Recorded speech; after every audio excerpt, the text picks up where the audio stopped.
about when you started writing your books, you were more basically authentic or I guess real with the book, and you saw the book sales increase? Well, you had just asked a question that people want authenticity and they want transparency, and podcasts like Joe Rogan have been successful that way. Yep. So I had an experience 35 years ago when I got into book writing uh, by default, just writing a journal.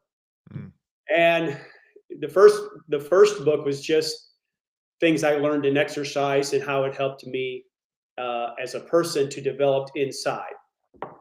Well, as I continued to write, people would say, I appreciate your honesty. And I'm thinking, well, that's a little bit of it, but there's a lot more. And I'm right. like, do I really share this?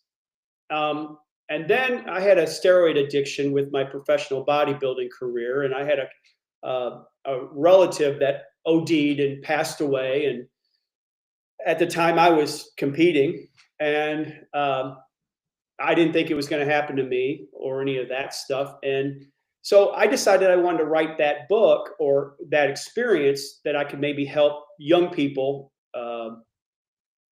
in the pressures of sports.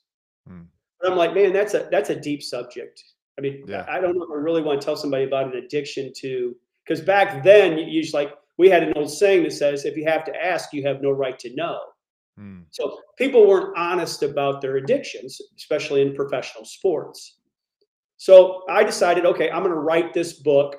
And the theme was, well, the pressures of fitting into a metaphoric locker room that we all have as kids, adults, and all that. And I debated on writing it very raw. But I had been a few books into this career. And I noticed that my book sales increased the more open and honest I was with my writing. hmm, Even though it was very difficult, right. what was happening is people could insert themselves and say, hey, I can relate to that. And I Mhm. really respect him for being honest. And he got through it. Yep. And so I guess I just started storytelling because I'm not the greatest writer when it comes to that. Well, I think people it's almost like we're starved for that. You know what I mean? Like we want that authentic conversation. And I think that's why I mean, other than there's many reasons, but I think that's one of the big reasons why this last election was so charged as it was. Cause you had, for the most part, you had both sides just kind of saying whatever, there was like no filter. Like back in the past, the previous, elections and things, you would like a politician would say things a certain way, but this time, I mean, they were going on podcasts, they were just, using curse words or whatever it was. And it was just like that. There was just, I think that was more of a connection to the people.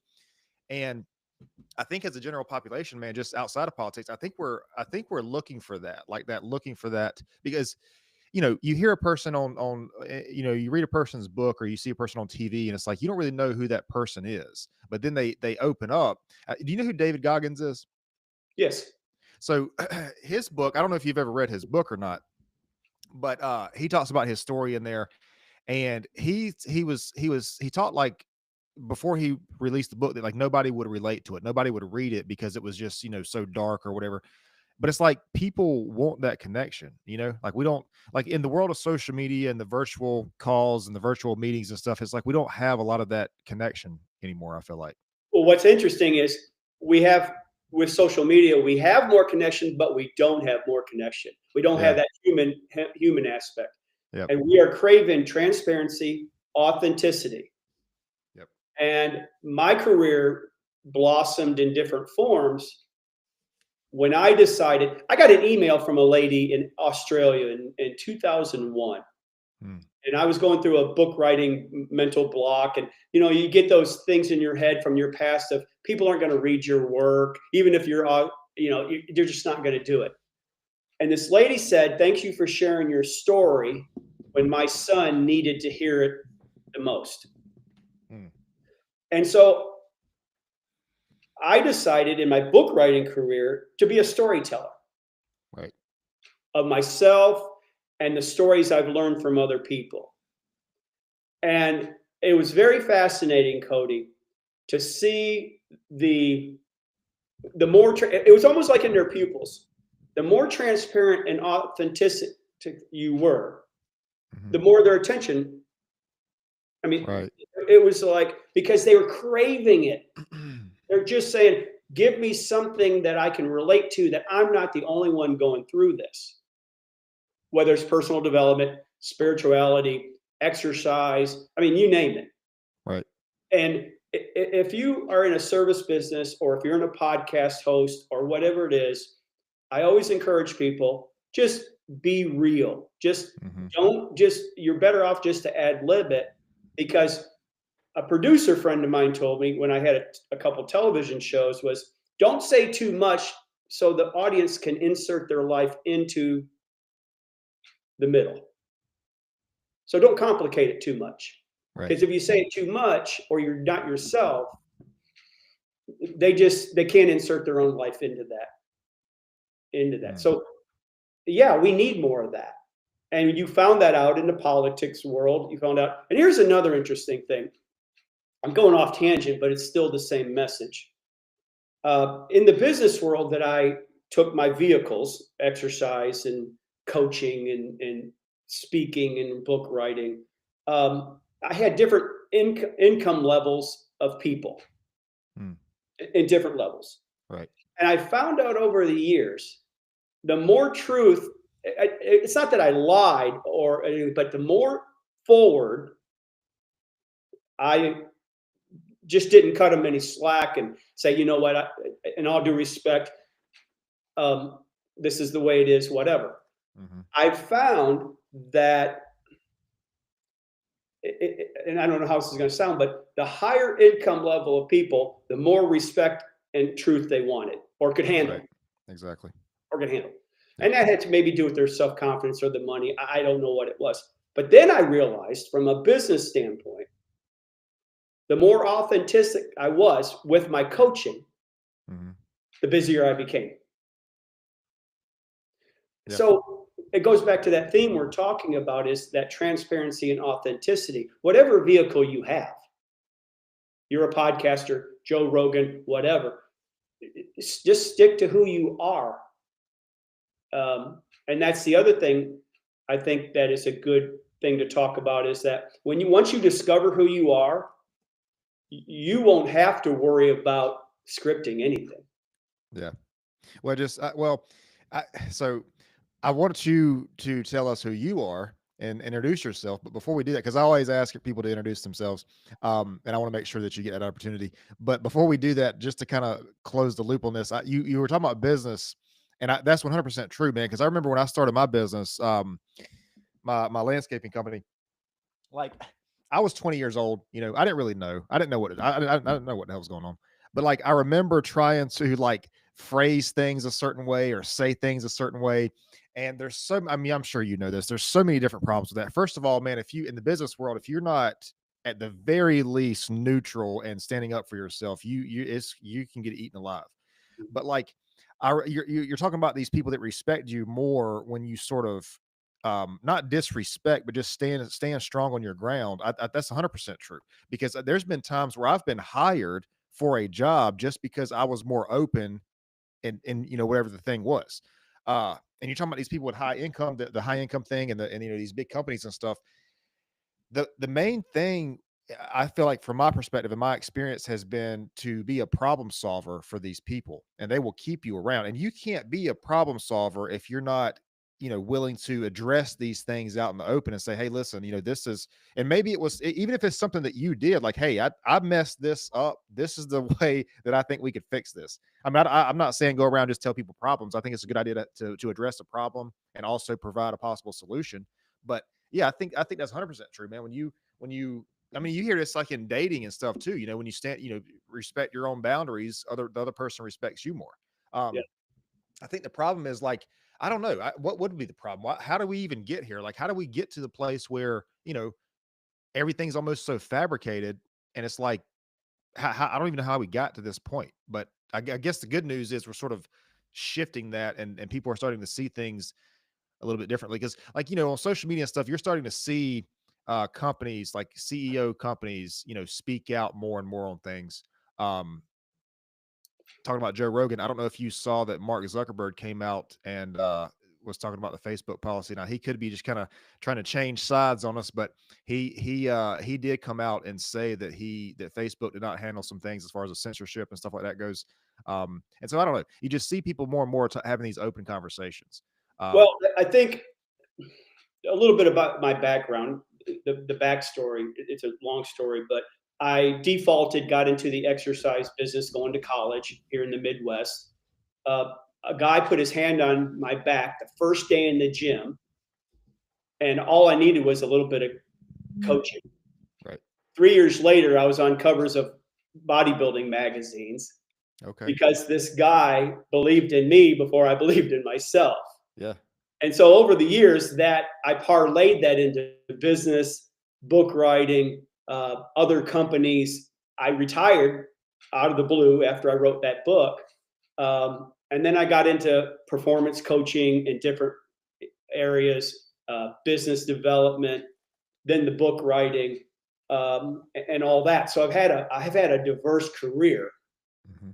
But at the beginning, the vehicle was the exercise.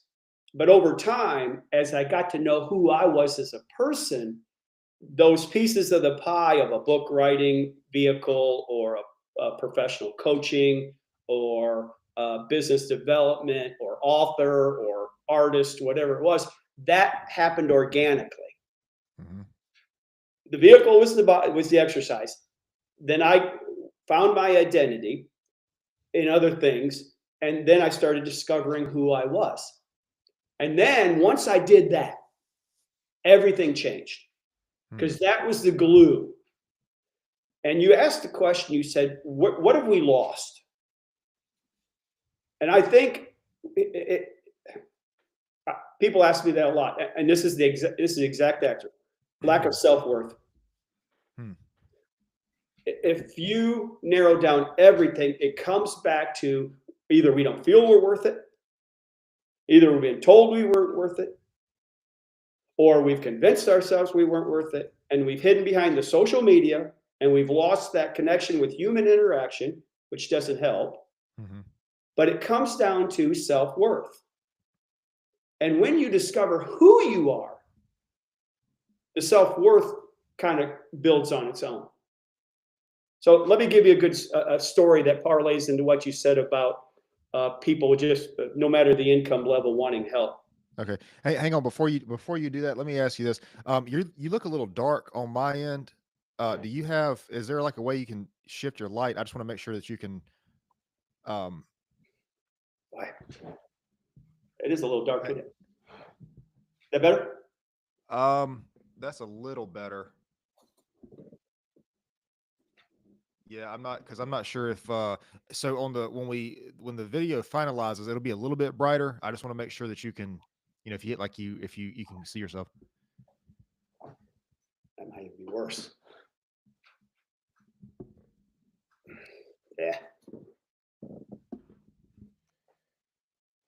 Dark. I should have put on a different shirt. Yeah, I mean, if you're fine with that, we'll roll. I just wanted to make sure that you, like I said, that you can see yourself. But I didn't mean to cut you off. You were talking about the high income levels and the respect. Yeah. And we were also talking about what's missing with self-worth and and all that stuff. Well, as I continued my career, I connected with a lot of high profile people, and when I got into bodybuilding here in the Midwest, I decided to pursue a dream in Los Angeles, California, of all places.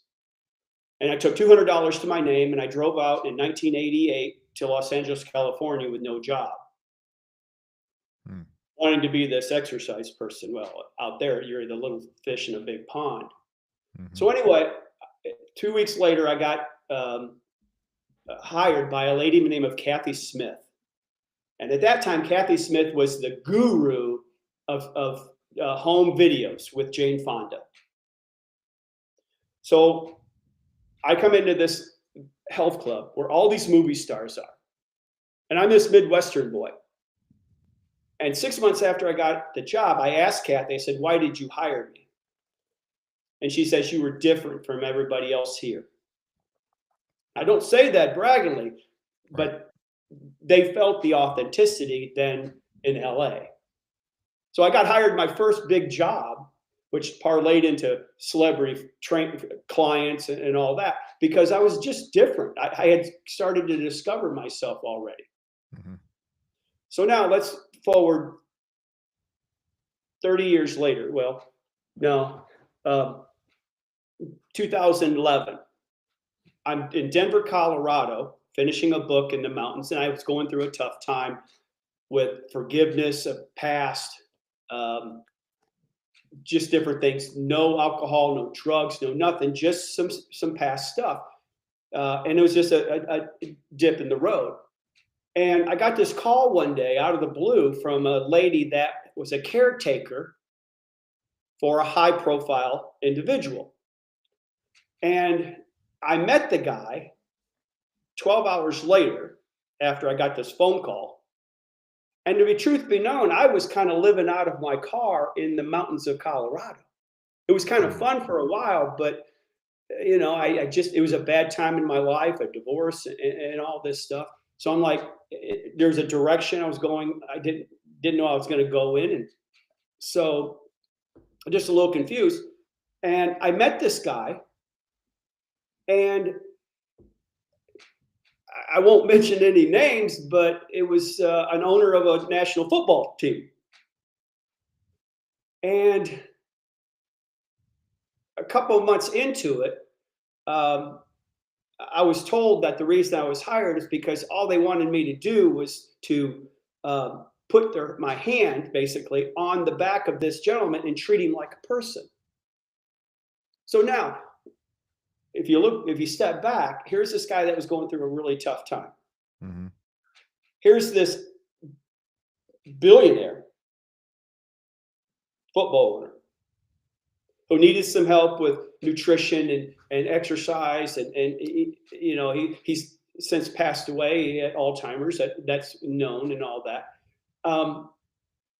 So why does that in 24 hours get inserted into that level, that drastic level? And the lady said, because we just wanted you to treat him like a human being. So that was an interesting one too, is that it doesn't matter your economic level. We all can be inserted in somebody's life if we're transparent and authentic. Because the reason that conversation came up, because I went to them and I said, I think I need to talk to you about something. And they said, what? And I said, well, I wasn't at a very good spot when you hired me. And they were like, well, why would you tell me that? Tell us that. I said, well, maybe you want to fire me. Maybe I'm not the right person based on that. And they said, all we wanted was a person to treat him like a regular human being. And I spent 9 years with him, a Super Bowl, all that because of transparency and authenticity. But I had to be at a point in my life where none of that other status stuff mattered. I had to get back to developing my own self. It's not what you want out of life, it's who you are. Right. Once you find out who you are, the other stuff kind of just falls into place. Yeah. Yeah. That's a very intriguing story, man. So I had I had a direction I wanted to go before this, but now I'm not so sure. That's I guess okay. let me ask. Well, let me ask you this, because you mentioned self-worth kind of being the reason that maybe we don't have this, this level of authenticity, or this self-confidence is the reason that we can't be authentic. What do you think? How does a person develop that to then be authentic, or are they authentic first and then it comes as a byproduct? I mean, what do you think? How does so if we're at a place where we can't be authentic and open, and we can't, we have an employer or whoever it is, how do you recommend a person, I don't want to say fix, but just maybe change that? Like, what can we do about that? Well, I mean, you got to be comfortable in your own skin. You hear that all the time. But my faith in my creator helps me out a lot with that, because I grew up pleasing everybody. That was my mantra. I had to fit in. And I realized when the bodybuilding came along and I'm shooting up this steroid in me, I'm like, am I willing to do this just because I want to fit in? Is that really worth it? And I realized that nobody was worth that. Nobody was worth me trying to fit in with. So that's one thing. You got to realize that it's not, you can love people, but you don't have to sacrifice your own self just to fit into some locker room metaphoric thing, space. Right. With that. So my faith has a lot to do with that.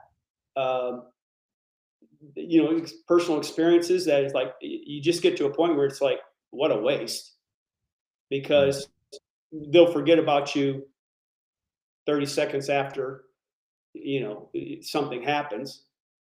And then, the other thing too is I didn't want to be 70 years old and have these regrets of what I didn't do, because elderly people, the number one thing they say is, it's not what I did, it's what I didn't do. Mm-hmm. And I'm going to look back and say, well, Jane or Susie influenced me so much that this part of my life was, so, over time, you have to get to the point where you're okay with who you are. And the other thing too is, Cody, and I think this is very important, I discovered my spiritual gifts. I discovered what I was good at. I wasn't good at book writing. People are like, what?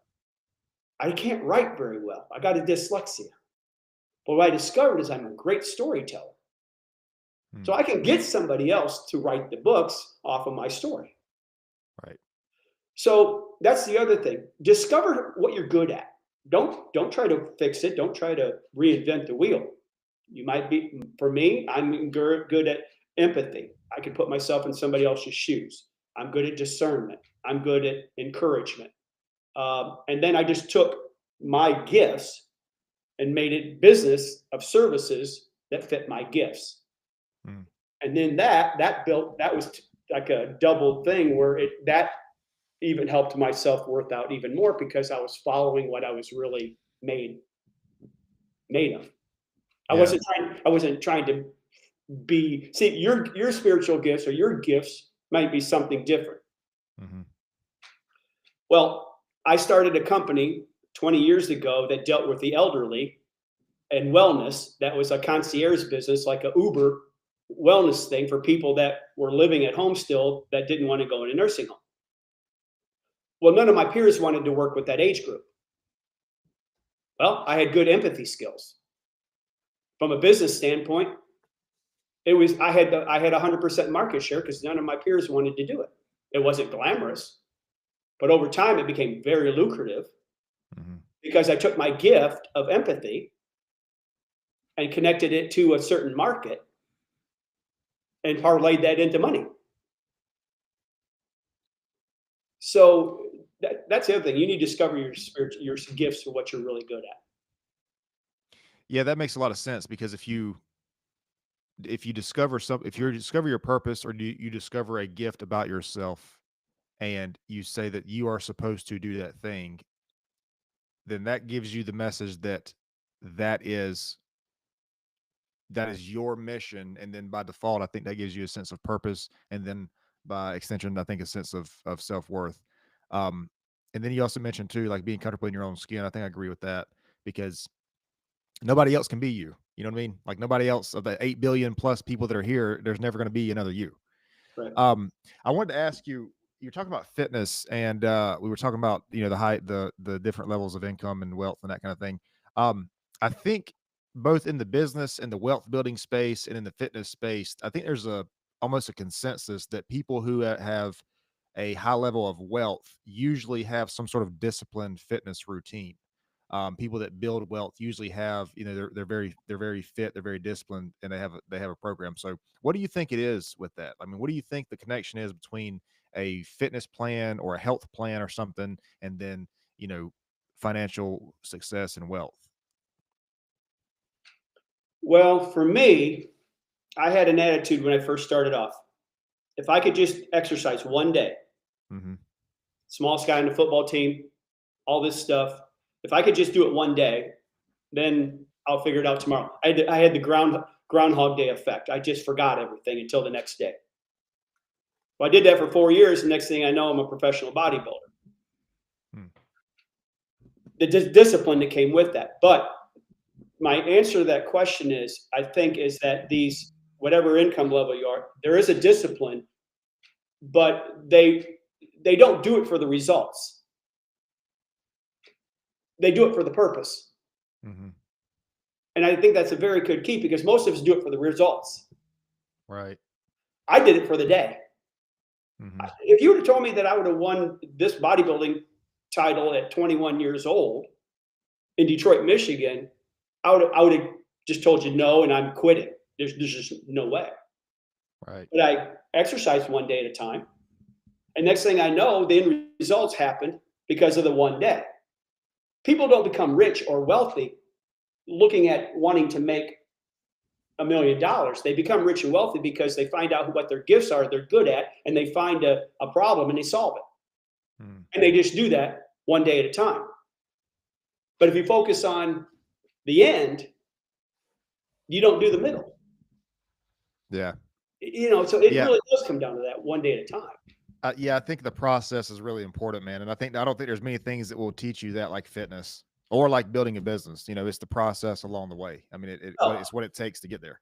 And that was another thing. It's on the same tangent, was that exercise and bodybuilding is a mental game too. It is a physical game, but it's a very mental game too. And I wrote down on a piece of paper 150 times a day, I am Mr. Michigan. The day I first wrote that, I didn't believe that I could ever do it because I'm a teenager. Right. The day I won my show, I peaked 1 hour before I went on stage. The pencil went to my belief system, went to my physiology, and changed me within the hour of a 4-year process. You got to see yourself successful too, which comes back to the self-worth. You can't see yourself successful if you don't believe you're worthy of it. What's crazy, man, is like, so we have all these, different medications and drugs on the market, and they literally do a test, like for a placebo test, where people will get the actual medication and then people will get, some other sugar pill or whatever it is. And they use that in their testing because they know that if people believe they're getting that medication or that thing and it's going to change something in their body, they have to account for those effects. So like, we know scientifically that you can literally change your body physiologically just by thinking of something, like thinking, a certain way about yourself, or like, you eat this thing, it's going to do this to me. Like, that's a thing. And so it just makes sense that if we think that we can achieve this goal, or for you, this bodybuilding championship, this title, if we think that can literally, it literally changes us. It changes our body. And then I think that's how we start. Is I think we start internally. We change it internally. We change how we see ourselves, what we think is possible, and then we go make it happen. But I always joke and tell people, you can talk yourself into anything. You do it with the bad stuff. Why can't you do it with the good stuff? Yeah. So we'll believe anything. Right. So if you don't believe something and you want to believe something, just keep talking yourself into it. Sooner or later, I am Mr. Michigan. I went from no way, no how, ain't going to happen, to, man, I could maybe compete again. Wow, I maybe could win this thing. Oh, wow, I peaked the day of the event. What happened was the writing down convinced my psychology, which convinced my belief system. And once that belief system is, and you know this, people know this, you can almost tell instantly results the minute, second you believe it. There's just something that happens that but there's a process, and either, whatever that process is. Well, I think people, they hear that and they think, because there's a big talk these days about manifesting and, visualizing and this kind of thing. And those things are powerful. But I think the problem is that people just think about it and then they don't do the work, they don't do the action. You mentioned your faith. Is that the Christian faith? Is that what? Is that the Christian faith? Are you a Christian? I am So a you're, Christian. I am a okay. believer. I'm not religious. I'm a believer. And I think there's a Okay. difference. Okay. Well, so I was just gonna reference. There's a verse in the Bible that says something like knock and the door will be opened for you, something along those lines. But I don't know anywhere in the Bible, and I'm not trying to be flippant here, but I don't know anywhere in the Bible where it says knock and the Lord will walk through the door for you. It says knock and the door will be open for you. It's your job to go through the door. It's your job to do the work. And it's like I tell people too, man, you hear like I don't chase, I attract. Well, okay, by definition, if you chase something, it's running from you. So I get that. I understand that we don't want to chase anything. But if you attract something, if you say I attract, I just attract what's supposed to be for me, then that means if anything does come to you, because what that means is you're going to sit there until something comes to you. But if something does come to you, it's going to be a very low resolution of what's possible for you if you went out and created a thing. So I tell people all the time, like, yeah, don't chase, but also don't attract. Go create. I think that's what we should be focused on. On what? Focused on which part? So we're talking about visualizing, we're talking about manifesting, believing for ourselves. I mean, the belief in ourselves is a major portion of it's a major part of it. But if we don't follow up with the action, of what it takes to make those things, like in your case, you would have never got that title or that championship had you not been in the gym. I mean, you can't just think that I'm gonna, be this champion person or this successful business owner and not do the work that it takes. Right. With my faith, personally, I never pray, Lord, give me this, or God, give me this, or whatever. Right. I pray for the opportunity. Hmm. Then that's my job and my self-worth to act on it. This goes full circle in this conversation. The action comes from the self-worth. Hmm. If people don't have a self-worth about themselves, they're not confident enough to act. And what do? We default and point our finger at everybody else and say, whether it's God, Junior, whatever, why didn't you give me this? Mhm. Well, first of all, you had every opportunity. You just didn't act on it. Well, why didn't you act on it? Well, maybe because the confidence level wasn't where it should be. Mhm. So it's a full circle. So for me, especially this time in my career, I'm like, just give me an opportunity. I'll take it from here because I'm listening, doing all this.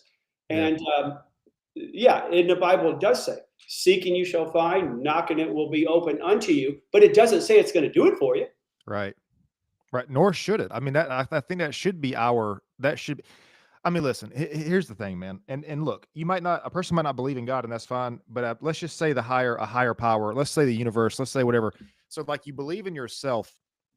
And if you pray to God or if you ask the universe for it or whatever your thing is, and this opportunity is presented to you, that higher power, whatever that is for you, is on your side because it presented the opportunities to you. So, like, yes, self belief is a big part of it. But then when you have something like that is on your side, that is giving this opportunity to you, I just feel like that should be very empowering to us to say, okay, you know what? This being, whether it's God or the universe, whoever you want to see it as, gave me this opportunity. So this person that is much bigger than any of us are gave me this opportunity. So like that right there, like just saying that, if I and I know that sounds like a pretentious, grandiose thing to say, oh, this opportunity was given to me by God, but it's like if you pray for that or if you meditate on that, whatever it is for you, and it's given to you. I mean, I think at the very least we should try to pursue that thing because if we don't, that's disrespectful to the higher power. But that is empowering, and that's a huge part. If you have that, the respect, yeah, I think it would be respect. Respect for that opportunity given to you by a higher power, and then the belief in yourself, and then the action to make it happen. That's the blueprint for success right there. I mean, One of the things I keep back in my mind is, and this is where the empathy comes in at. Let's say I give you a compliment. And you might say, well, that shirt I'm wearing, I just picked it out of the closet. Instead of just saying thank you, mhm, if you keep telling me, well, that's an old shirt, guess what I'm going to do? I'm going to go to somebody else who will give me a thank you right. because you're not making me feel very good by just making some excuse. Just Mhm, say thank you. I bought a guy a cup of coffee a couple of days ago and he didn't know how to take it. And I said, just say thank you because it makes me feel good. Well, Right. what does God do? God might say, well, if you don't be grateful for it, Hmm. if you don't take this opportunity, I might just go to somebody else who will. Yep. So here's another example. When I was in the NFL professional sporting arena, I got a firsthand view of the back end of the business side of professional sports. And unfortunately, we're living in a world now where entitlement in sports has become a big forefront. Yep. Well, the average NFL player is broke within the first 2.5 years of his contract. Wow. We give them financial planners, we give them all of this.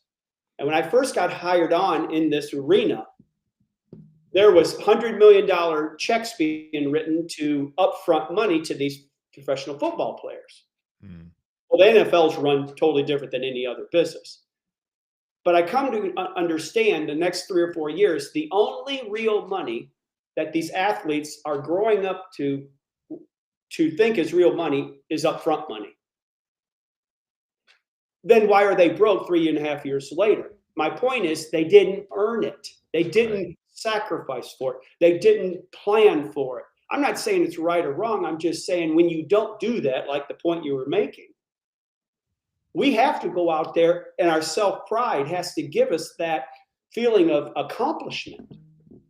And that comes from self-worth too. I think that's part of why we don't have a lot of self-worth, because a lot of people don't work for that end results. Mm-hmm. You just feel good when you work and accomplish something. You don't feel good if you're given something. You just don't. You might think you do. Yeah. But And you don't. man, yeah, that's such a good point because we are in that space now.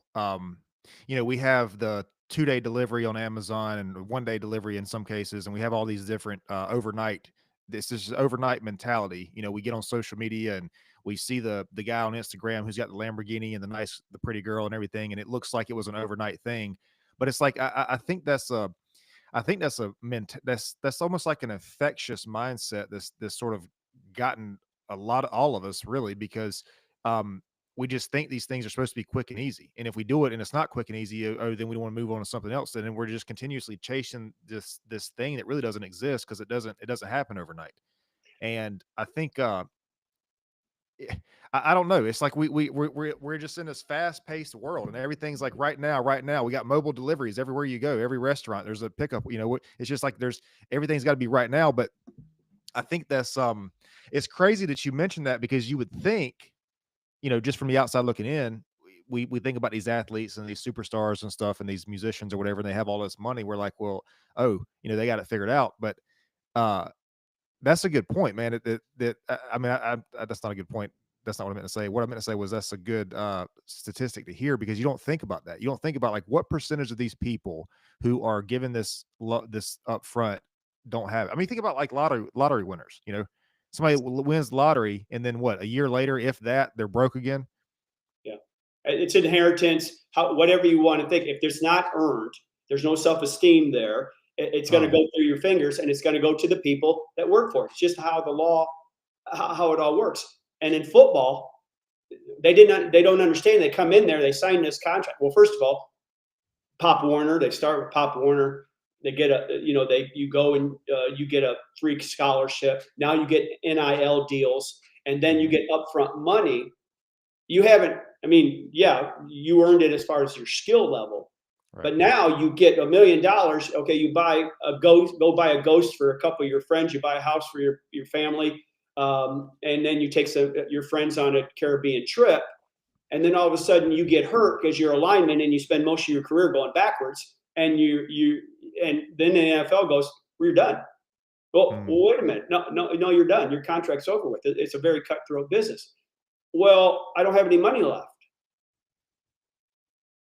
The Peyton Mannings of the world, the Tim Tebows, some of these guys that, some of these guys are putting their marketing money or their sponsorship money aside and just spending the other part, or vice versa, which is very smart.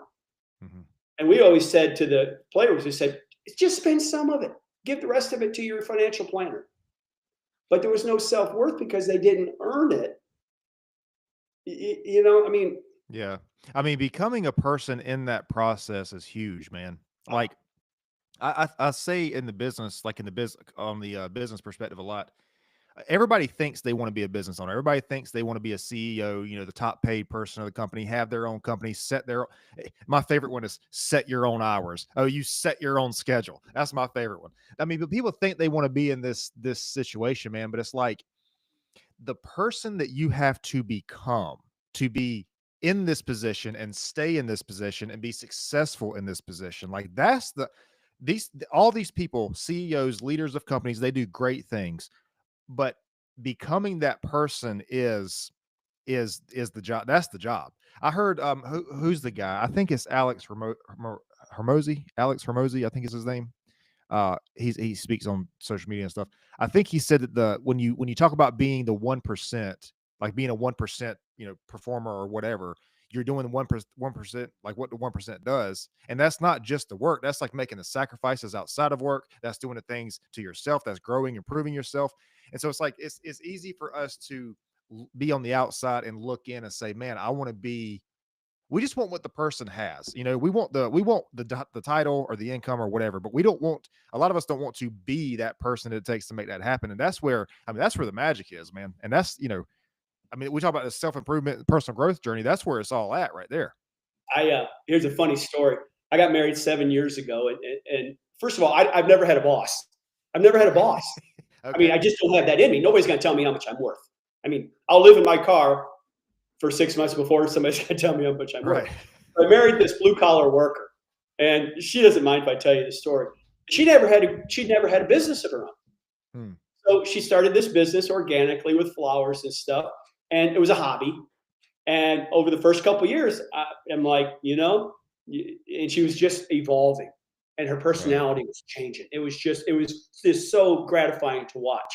And a Hmm. couple of weeks ago, it's on a Sunday afternoon, and I said, it's relaxed time or it's football time, whatever. She goes, I can't. I'm thinking about my business, and I'm like, welcome to my world. Yep. And I laughed about that because she had evolved to realizing that I'm not a blue collar worker anymore, which is okay. Hmm. But that transition to a business owner took her 3 years to get to that point to realize I'm married to this. Hmm. This is a 24/7 job. You can't turn off your brain. Yep. It's just who you are. People like, well, you can go on vacations, you can do all this whenever you want. Hmm. Yeah, but the sacrifice is that business is it's a 24/7 business. And I think personal development is the same thing. I don't think Hmm. you can slack on that either. Well, it's definitely a continuous thing, man. Like it definitely is. It's never ending. Like it's, and that's the connection I always make to fitness because you don't really like you can become a fit person, but if you don't continue to be a fit person, you're no longer going to be a fit person. So if you Have you don't, if have you ever experienced where you don't do a pull up once in a while or every so often, or you don't do a push up? I I mean, it's like, where did that go? yeah yeah, the biggest one is cardio. You know, if you run or swim or whatever it is that you do, and you don't do that for a couple weeks, you feel it the next time you go back to do it. I went out to shovel snow yesterday. I come back in, and Sandy, my wife's like, "What's wrong with you?" And I'm like, Yeah. I mean, it's like you're right. You have to exercise your body. You have to exercise your brain. You have to exercise your Hmm. spiritual side. And there's no. And I think that goes back to the purpose and the self worth. When you have that, that's the glue for all the other stuff on the down days. Yep. Because let's face it, there's times we don't want to be the boss Hmm. or the leader, or we don't want to go exercise, or we don't want to do this. But the purpose and the self worth says, you know what? I'm going to keep doing this a little bit longer. I'm going to have some tough days, but I'm going to get back. There's 3 times in my life, in my 40-year career, I went through really tough times, my own accord. Hmm. But the exercise, I went back and I went, well, I just get up tomorrow morning and just start over, Yeah. just like I did with exercise. I didn't have a very good day. I didn't get the pump. I didn't eat very well. I didn't sleep very well, or my cardio was off, or whatever it was. What did I do? I got up the next morning. I said, okay, I'll just do it again. Okay, 4 out of the 10 exercise sessions was not very good, but there were 6 good ones. I'll just do another one. Same thing in business. Yeah. Well, and that's kind of the connection that I make to fitness too, man. It's like, you know, so when you're in a fitness plan, or you're working out, or you're trying to do whatever it is, you have like, it's the process is the reason I say the process is more important, because it it teaches you that this is how you do things as this person. So if you're a person who's into fitness, if you want to be a fit person, you're going to eat a certain way, you're going to sleep a certain way, you're going to work out a certain way. It's that is what you're aiming for, not the end result. And so that if you can take that same blueprint and then apply it to something like a business, something doesn't go your way, a problem comes up, whatever, you're like, oh well, I see myself as a business owner or an entrepreneur, and this is what we do. We handle these problems, we overcome these things. It's not like if you chase if you try to chase the impossible scenario of never having problems in a business and just everything being smooth, like I don't feel that that's ever going to happen, and you're going to drive yourself crazy by trying to be there. But if you can just shift it and say, okay, well, instead of chasing that, instead of pursuing that, I'm just going to be the person who can handle these day-to-day things. Something comes up, I'm going to handle it. I'm going to have targets that we want to hit, I want to have goals, sales goals, all that kind of stuff. And it's obviously, a good thing to pursue that and try to have smooth transitions and things. But if your goal is to not have the problems, you're going to drive yourself crazy. And so that's why I say, like, that's what I love about fitness, is because it's something that's so simple that teaches you that blueprint that you can then apply to different areas. Like, oh well, this is who I am, and this is what I'm going to do, and then the end result is going to be a byproduct of that, not vice versa. I mean, you're looking at a guy that would be dead right now if it wasn't for exercise, Right. because of how it evolved in my personality and all that. I walked away at the top of my game. Everybody's like, how can you just? I said, because I want to parlay what I learned Hmm. about myself and into business. And so I wrote a book called Rich Trainer, Poor Trainer, how I made my first million as a fitness trainer off of Rich Dad, Poor Dad. And Right. I outlined, it was not about X's and O's, it was about being a sold out attitude. It was the psychology of it versus the X's and O's. But if I Mm. didn't have that exercise, Cody, number one, I probably wouldn't be here. I did have a farm life too. That discipline helped me out. But those two disciplines were the same thing in whatever piece of the pie of whether it's book writing, uh, ministering, public speaking, professional performance coaching, whatever it is. It Mhm. goes all the way back to my back of my brain of what discipline and what things did that exercise teach me. I just put it into whatever business model it was. Right. I wrote it down, whatever it was, and it was very simple. And I just did it over and over again with different pieces of the pie, Mhm. and it worked every time. And it wasn't complicated.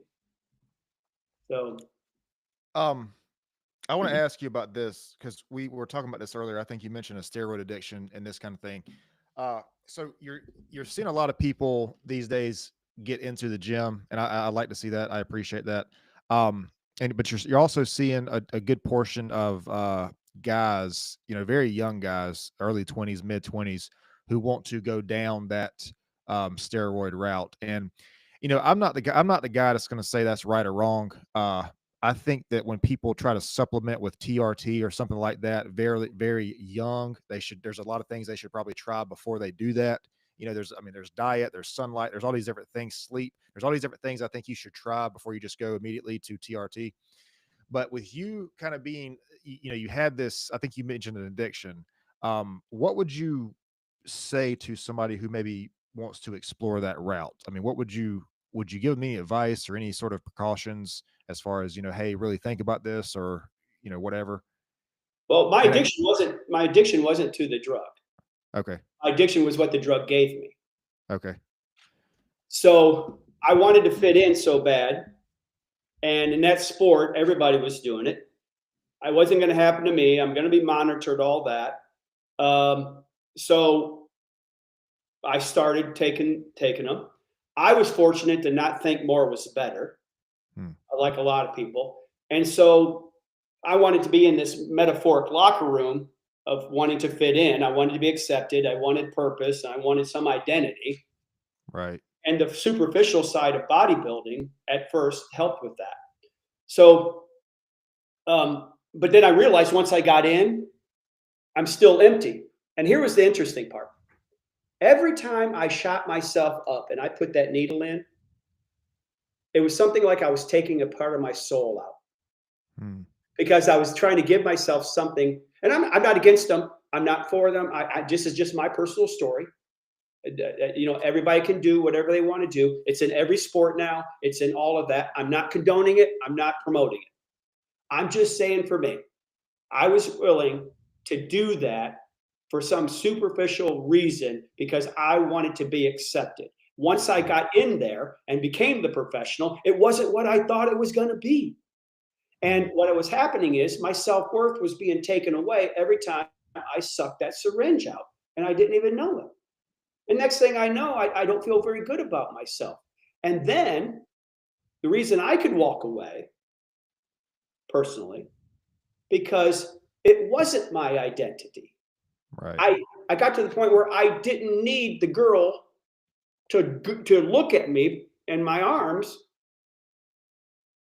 And in a way, how I got that was the shot. So I didn't need that.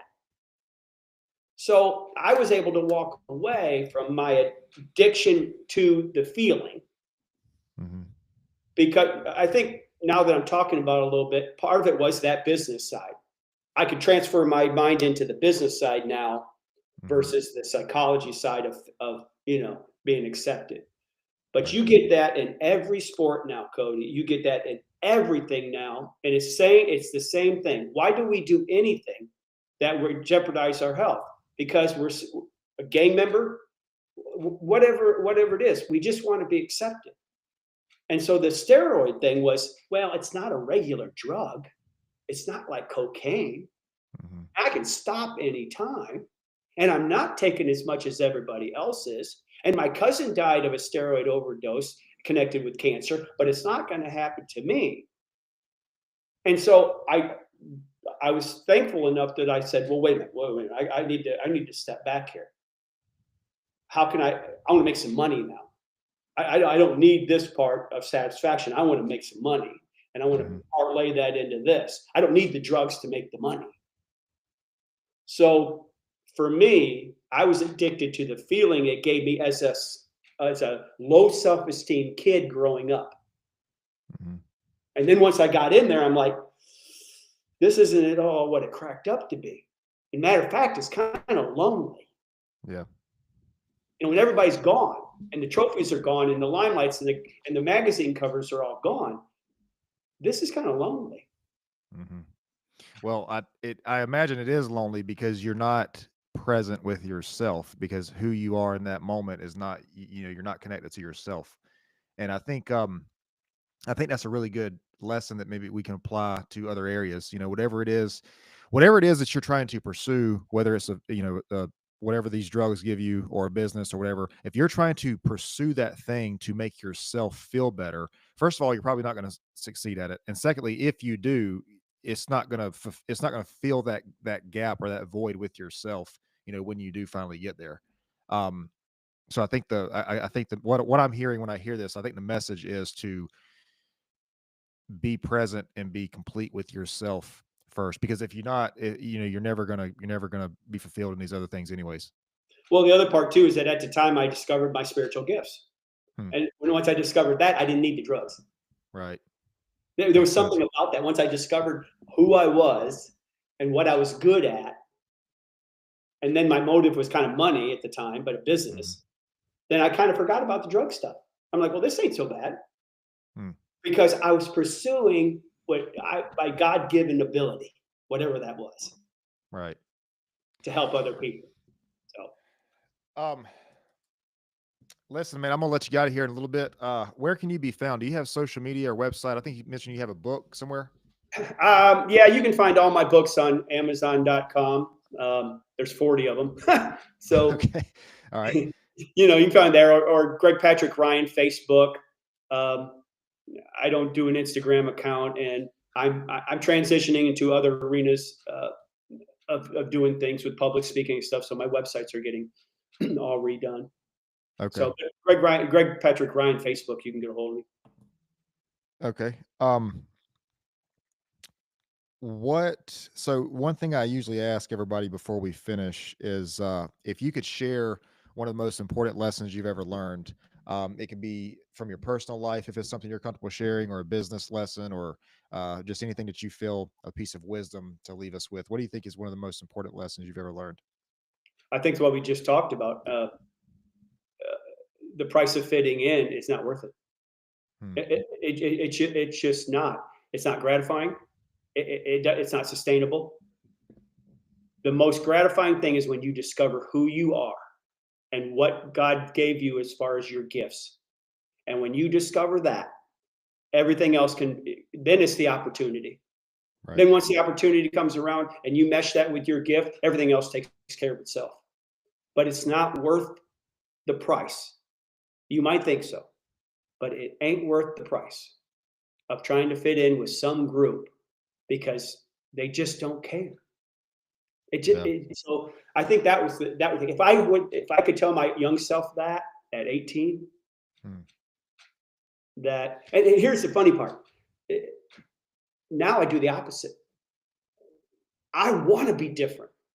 I want to be that round peg in a square world. It's funny because I just reversed the psychology, and I do better when I do the opposite of the herd. Yeah. Whether in my business life or whatever, it's so funny. It's like now I've reversed the psychology and went from shooting a needle inside of me to wanting to fit in to saying, how can I be different? How can I do something different and change the world?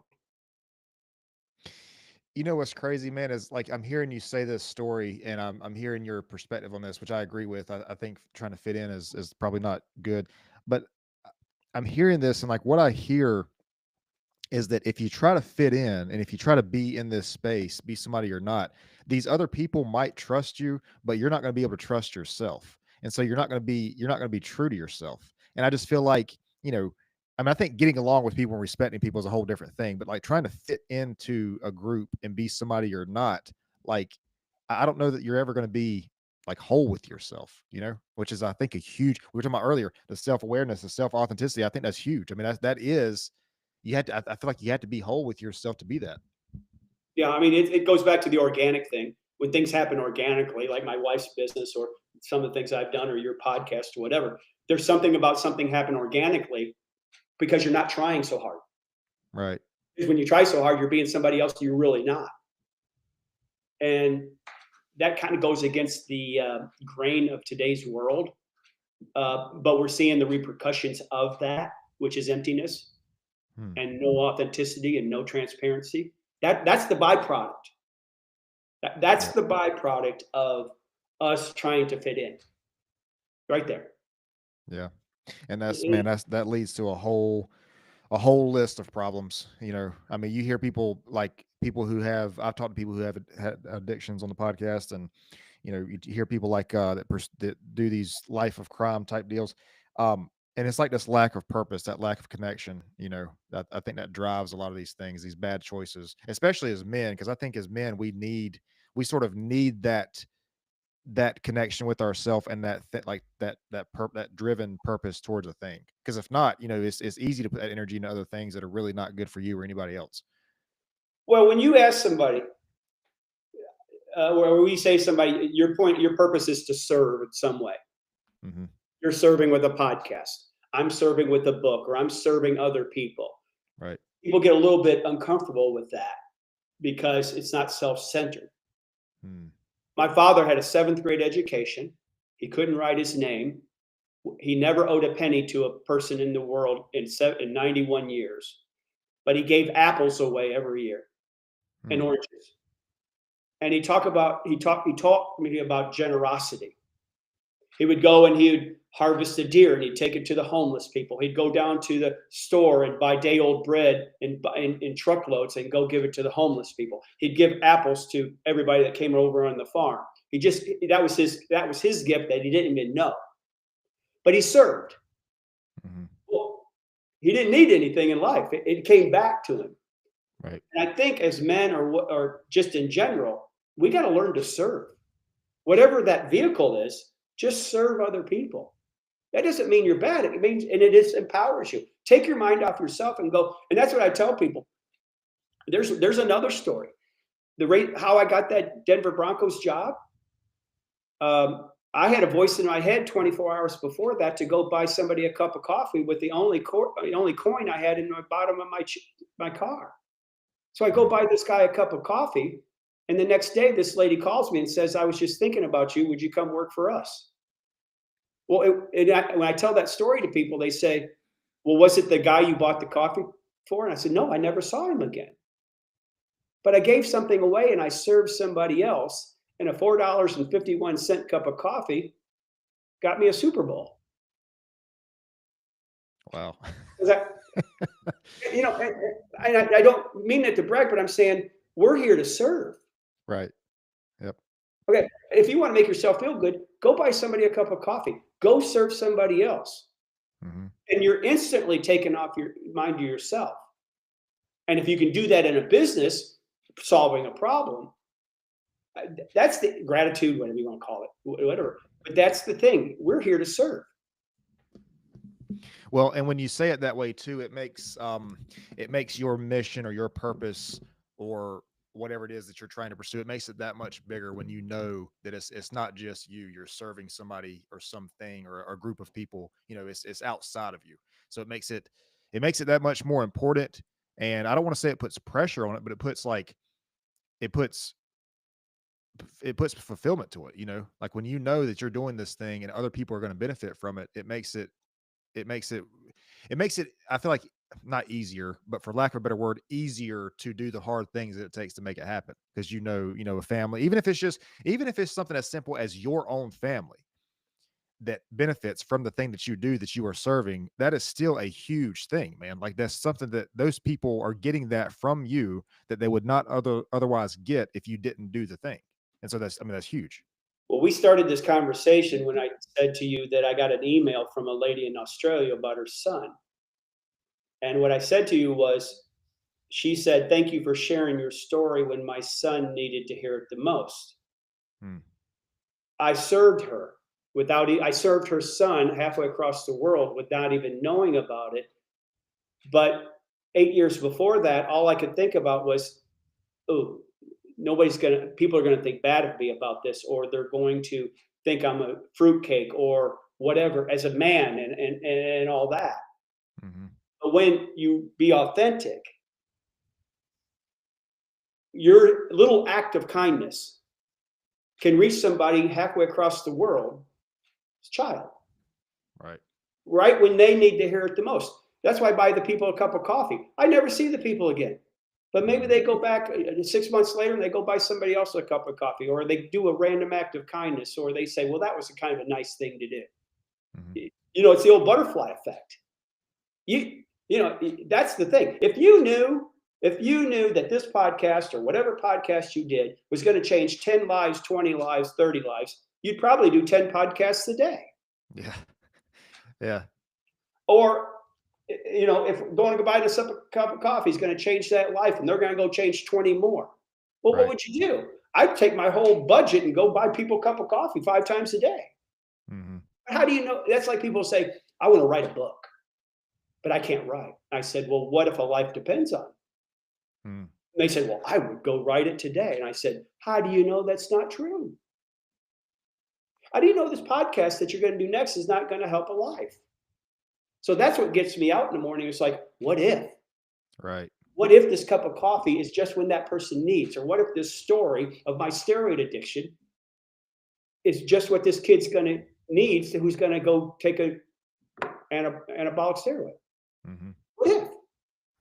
So who am I to drop a little bit of pride for somebody's life? Yeah. I don't know. Maybe you or me or somebody listening to this, maybe they can't change the world, but maybe they can inspire somebody who can. Maybe they can inspire the next Elon Musk, or maybe they are the next Elon Musk. Maybe you're the next Elon. I don't know. But I think you mentioned it, the connection, the butterfly effect. I think that's a good way to phrase it because it's like you don't know who you can touch and who your message, how it changes them. And Yeah, and like you said in that story, it could be the very thing they needed to hear. So yeah. I mean, well, it's like the owner of the Broncos. It was like, I did, I just put my hand on his back and treated him like a human being. yep. It changed him. It kept him Mhm. alive for a couple years longer, maybe. I mean, people saw that, and so the other thing too is that it's not what you want; it's who you are. Yep. Discover those spiritual gifts. What you're good at. Be ready for the opportunity. Ask for the opportunity, not the results. Ask for the chance, and just take one day at a time, and then be different. I love it, man. It's been a great conversation. I got to get out of here though. I got to prepare for another thing. Thank you for having me, Cody. Yeah, man, it's been great. If you can hang out for just a second, I'm gonna explain to you about the upload, but I do appreciate your time and insight. Okay. Are we? Yeah.